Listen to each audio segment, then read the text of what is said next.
Won't be too long here. And they're lining up. And they're off. The Vickers.Bet Novices Handicap Steeplechase is underway. And the first to show is Mascat in pale colours. To Stanley Pincombe in second place. And then Huelgoat. And a mistake by Wet and Windy. And he's still on board somehow. Mitch Bastian. Oh, he's going to go eventually.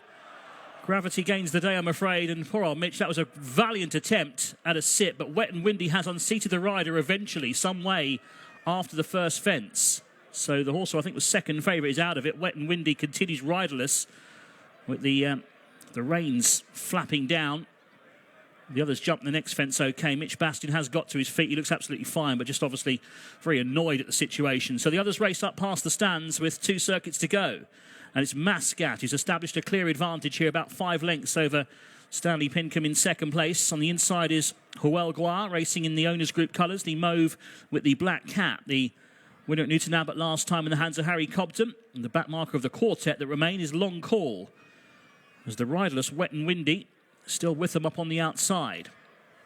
After that unseat, it was such a good attempt by Mitch Bastian. Didn't really deserve to come off. At the next anyway, it is Mascat who jumps it by about 4 lengths.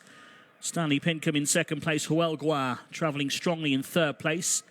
And the back marker of the 4 is Long Call, the veteran, as they head towards the next fence on the downhill run. Loose horse perhaps could be a factor here. He just jumped slightly into the path of Mascat there, but at the moment he's managed to avoid any possible incident. Mascat leading. Stanley Pincombe in the dark blue and beige. Huelgoat in the mauve colours. The favourites in third place. At the next, good jump by Huelgoat there. Jumped into second ahead of, in third place now, Stanley Pincombe. And then the back marker of the 4 that remains is Long Call. The loose horse has swung a bit wide, but where's he going now? He's heading back onto the hurdles track at the moment. Out of harm's way, hopefully, as the others turn on the all-weather gallop around the figure of 8 chase track towards the open ditch, which will be fence number 7 of the 15. So Mascat in front. Huelgoat's now made his way up on the outside. He's tanked through the first part of the race, and he's almost alongside Mascat now as they head towards the open ditch. Back in third is Stanley Pincombe, and a few lengths back to Long Call as they head towards the open ditch. Mascat and Huelgoat together. Stanley Pincombe in third. Long Call, the yellow cap, the back marker for Jamie Moore. Heading towards the next fence, which is going to be taken as number 8. Mascat on the left, on the right, Huelgoat. Just put in a short one that time under Harry Cobden, but he jumped it well for Paul Nicholls. And the front 2 now racing a few lengths ahead of Stanley Pincombe and Gavin Sheehan, who's on the right.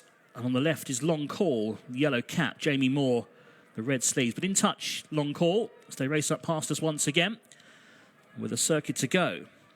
And the field being led narrowly by Mascat. But Huelgoat, who won really well at Newton Abbot last time on his chasing debut, is up there on the inside and now getting a view of the front around the turn. So Huelgoat, who's travelled strongly throughout the opening mile, has now raced on by about a head or a neck to Mascat, who's with him in second. 4 lengths back to Stanley Pincombe in third.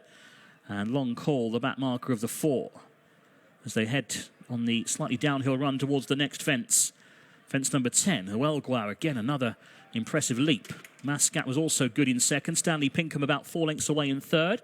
And then comes Long Call towards this next fence before the intersection. Huelgoat, again, he was slick over that one. Mascat in second. A few lengths back to Stanley Pincombe and the white-faced Long Call. Heading across the intersection towards the next fence. This is number 12. It's going to be 4 from the finish. And the leaders, again, with Mascat narrowly, but Huelgoat's back up sides. And again, what a lovely jump by Huelgoat. He's really impressed in the jumping department so far. And he's right on terms with Mascat as they prepare to turn right-handed once again towards the final 3 fences. 4 lengths back to Stanley Pincombe and Long Call, who are both in touch as they head around the turn.